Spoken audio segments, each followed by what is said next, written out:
Hello everyone, welcome to Oliveboard. My name is Dinkar and I welcome you all in this session. I hope everybody is doing great, feeling healthy and fine. So once again, welcome to our previous year question paper and explanation for the session.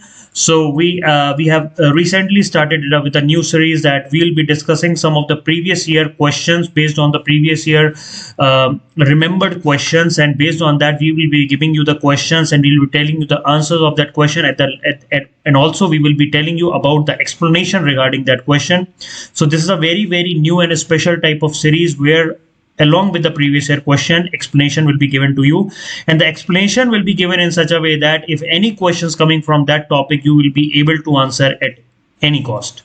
Okay, so the explanation will be from starting to end and there will be nothing that will be missing. So if any question that is coming from that part of your syllabus, you will be able to explain it in a proper way.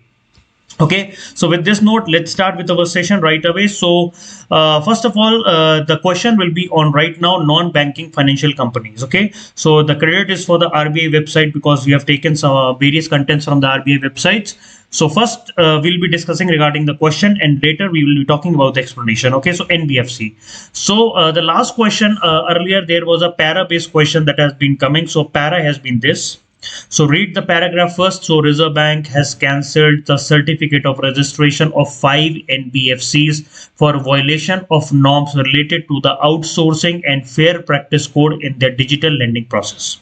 Okay, so what is outsourcing? Outsourcing is defined as a NBFC use the third party, okay, third party to perform activities on the continuing basis that would normally be undertaken by the NBFC itself. That means the work that has to be done by the NBFC is transferring it to the third party or for itself for now or for the future. And what is this continuing basis? Include agreement for the limited period.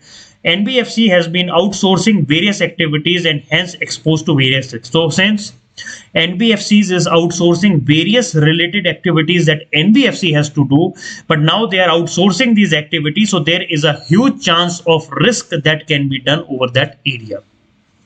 Further, the outsourced activity are to be borrowed within regulatory preview. Means if any activity you are outsourcing, it has to be come under the regulatory preview. So like protect the interests of the customer of the NBFC. Second, to ensure that the NBFC concerned and the Reserve Bank of India have access to the all relevant books, records, or any information available with the service provider. So this is the paragraph on NBFCs. So this is the paragraph on NBFC, and based on this NBFC paragraph, you have few questions to answer. So the first question is that which of the following activities can be outsourced? Outsourced मतलब बाहर वाले को दे सकते हैं ये चीज करने के लिए. Okay, which of the following activity can be outsourced? Sanction for the loans, KYC norms, operating the deposit account, data processing and back office related activities, management of the investment portfolio, or compliance function. Okay, so what is the answer? The answer of that is third. You can outsource the activity of data processing and back-end office related activities to the third party. Okay, so these can be outsourced. The next question is which of the following activities cannot be outsourced? Cannot. Application processing, document processing, marketing and research, internal audit, or supervisory supervision of loan. So which of the activities cannot be outsourced? So fourth, internal audit you cannot outsource. Okay, because if that is internal audit, you have to do it on your own. External audit you can outsource, but internal audit you have to do it on your own. Then comes the question number 3. Which of the following activities cannot be outsourced? Means बाहर वाले को नहीं दे सकते करने के लिए. Compliance, document processing, market research, internal audit, or supervision of loan. So the answer of this question is compliance. Compliance आपको खुद करना पड़ता है. Okay, you yourself has to do the compliance. It is not like that somebody else will be coming and ask you to do something. Okay, compliance you have to do on your own. Okay, so these which of the following activities cannot be outsourced? Compliance you cannot outsource. You have to do it on your own. Okay, now NBFC. So there are various type of NBFCs that are working in our country. Like if you have heard of the name, asset financial companies are there, then systematically important core investment companies are there, loan companies are there, then infrastructure finance companies are there, then NBFC factors are there, then investment companies are there. So all these companies are known as NBFCs only. All these companies are known as NBFC, non-banking financial company, microfinance institution. These are all called as NBFCs. Okay, so some of the popular NBFCs in our country are India Bulls Home Loan, IIFL, Tata Capital, Aditya Birla Financial Services, LIC, DHFL, Religare Home Loans, Fultron Indian. So these are all the popular NBFCs that are there in our country. Okay, so now, what is a non-banking financial company? The direct definition is that NBFC is a company, first of all, and that has to be registered under the Companies Act of 1956. Okay, so the main task of this NBFC is that they give loan, they give advances, they acquire shares, they acquire bonds, they acquire stocks, they acquire debentures, securities that are issued by the government and the local authorities, and other marketable securities like leasing, hire purchase, insurance business, chit business. Okay, but they do not include any institution who is specifically working in the field of agriculture activities or industrial activities or purchase of sale of any good, or they are providing any services of sale and purchase or construction of immovable property. Okay, so these are not being part of NBFCs. If they are working in any of these areas, then you cannot open an NBFC. So NBFC is only engaged in these type of work. Okay, like engage in business of loan, advances, acquisition. The main thing is that NBFC do not have including any institution. So NBFC don't have any institution whose principal business is of agriculture activity or any kind of industrial activity. Okay, like that. So this is the major portion of NBFC. Okay, so people ask me, what if NBFC and bank do similar functions? So what is the difference between bank and NBFC? So yes, NBFC and banks have some kind of similar business, but there are few remarkable differences are there. NBFC cannot accept demand deposit. Okay, you cannot accept the demand deposit. And NBFC, the main thing is that they are not the part of payment and settlement system. Okay, where you can go and withdraw checks on yourself or somebody else. Okay, you cannot do that.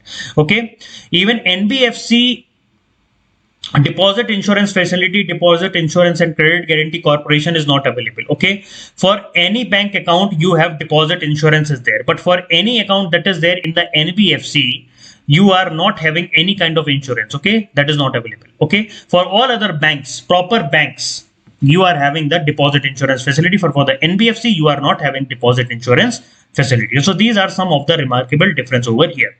Now, is it necessary that every NBFC should be registered with RBI? Okay, so there is a section in the RBI Act. So RBI runs with the RBI Act of 1934, everybody knows. So there is a section of 45(1)(a). Okay, so no non-banking financial company can commence or carry out any kind of business of non-banking financial institution without obtaining the certificate of registration, COR. Okay, in the starting when the question was asked, it was written that RBI has cancelled the certificate of registration of 5 NBFC, right? So any non-banking financial company cannot do any kind of work until and unless they obtain the certificate of registration, a certificate of registration from the bank, and without having a net own fund of rupees 25 lakh. Right now it is 2 crore since April 1999. So yes, you have to obtain a certificate of registration from the RBI, then only you can commence your operation as NBFCs. Okay, now what are the systematically important NBFC? So all those NBFC whose asset size is rupees 500 crore or more. Okay, that was last audited balance sheet. So they have been declared as systematically important NBFCs. Okay, that means, because why we are putting that systematically important NBFCs, the main reason is that because any problem in the working of this NBFC will be bearing on the financial stability of an overall economy. So that is why the tag of systematically important NBFC there has been given. We have also heard that systematically important bank is there, like ICICI, HDFC is there. Then we have SBI Bank as that. Okay, because these are called systematically important bank, because any problem in this bank will have a huge bearing on the financial stability. Similarly, we have systematically important NBFC are there. Okay, now what are the different type of categories of NBFC that are registered? Three main categories are there. In terms of liability into deposit and non-deposit accepting NBFCs, then non-deposit taking NBFC and their size is systematically important. Okay, then by kind of activity they conduct. Under this, by the kind of activity they conduct, there are a lot of NBFCs that various type of activities they conduct. So there is no reason for putting all these activities over here. You just know like three type of category, three type of NBFCs are registered with the RBI. So these are the three criteria. You can be part of any of that. Okay. Now, what are the powers of the RBI with regard to non-banking financial companies? Okay. So RBI has been given the power under the RBI Act itself.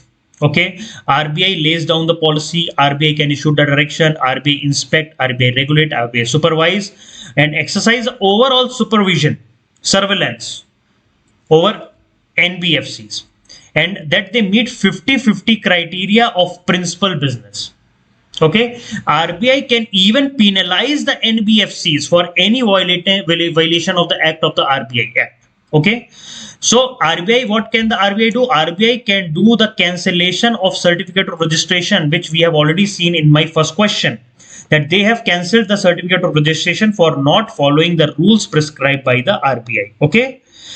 So this is what is all about NBFCs. Okay, now we are coming to the commercial papers. Okay, what is commercial paper? Commercial paper, we have few questions over here. So commercial paper are issued for a minimum of 15 days and a maximum of how many days? Years. So it is 5 years. It is 1 year. The question is that. Now commercial paper are issued in a multiple of what?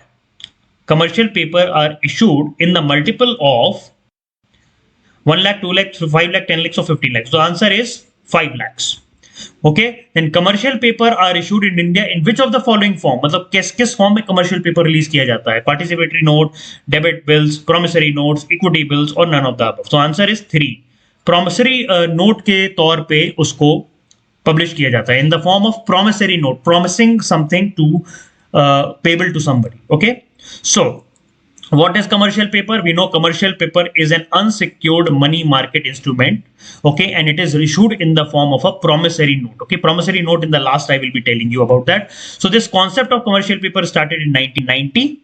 The main thing for which this commercial paper has been started is just to diversify the source of short-term borrowing.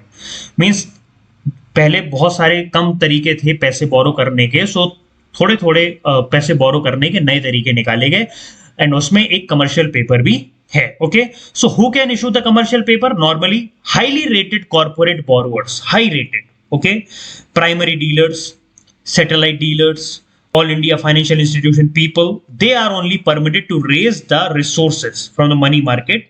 Okay, there is a limit that has been fixed by the RBI for eligible to issue the commercial paper. Okay, so any company is eligible to issue commercial paper if they have a tangible net worth that is not less than rupees 4 crore. Okay, any company is eligible to issue the commercial paper if their tangible net worth based on the latest audited balance sheet is not less than 4 crore, and then they can issue that commercial paper. Now, for issuing of the commercial paper, you should require a rating requirement. Any institution or any participant who wanted to release a commercial paper, they should have obtained a credit rating. They should have a good credit rating, either from CRISIL, either from ICRA, either from CARE, or anything which has been specified by the RBI. Okay, there should be a good credit rating for your institution or your company or whatever it is. Then only you can issue a commercial paper. Then what is the maturity of the commercial paper? Normally the maturity is from minimum of 15 days to a maximum of 1 year. So this is a very important. They can ask you direct question. They have already asked that direct question in that. Okay, then denomination directly this question is asked. So what is the denomination in this commercial paper? Commercial paper is always released in the denomination of 5 lakhs and then after the multiple of that. Okay, 5, 10, 15, 20, like that. Okay, 5, 10, 15, 20, like that. Okay, in the multiple of thereof. Okay, so is there any limit on the amount of commercial paper or the value of commercial paper that has to be released? Yes, there is a limit. Okay, so whatever the amount you wanted to raise, the corporate should never exceed the working capital that has been limit that has been sanctioned by the banks or the bank. Okay, so whatever the limit that has been sanctioned on you, up to that only you can release a commercial paper. Okay, then investment in commercial paper. Who normally do investment in the commercial paper? Okay, commercial paper may be issued to and held by the individual. They can be held by the banking companies, corporate bodies. Okay, some in India an unincorporated body, non-resident Indian, foreign institutional investors. Okay, but for foreign institutional investors, there is a limit within 30% limit set for the investment in the debt instrument. Okay, 30% limit has been set over. Right now, mode of issuance. This is also a direct question that has been asked over there. The commercial paper is always released in the form of a promissory note. Promissory note.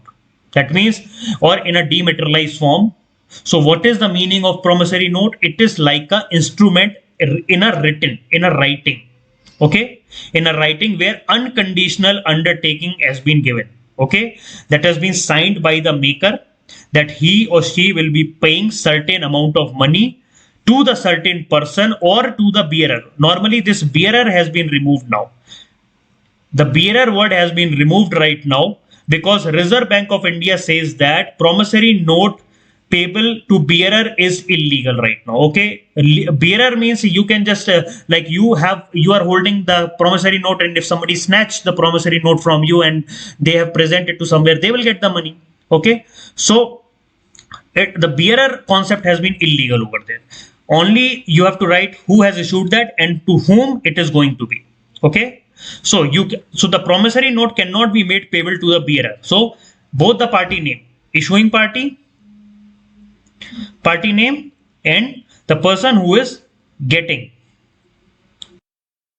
to get the money out of it, and who is after that when the time has been matured, so who is going to get the money for that. So that name of the both the party should be written over there under the promissory note. Okay, so if you see a template of the promissory note, it looks like that. You have to write amount, place, date and time. So who is issuing, like I am ABC issuing and making commitment to the XYZ. So both the parties' names are here. Okay, everything is written. So this is a promissory note example. Okay, just an example of it. Okay, do not take it properly in by exact sense. Okay, this is just an example to show off you. Okay, so guys, these are the two questions, and based on that we have discussed the explanation for all these two questions. I hope you like the session.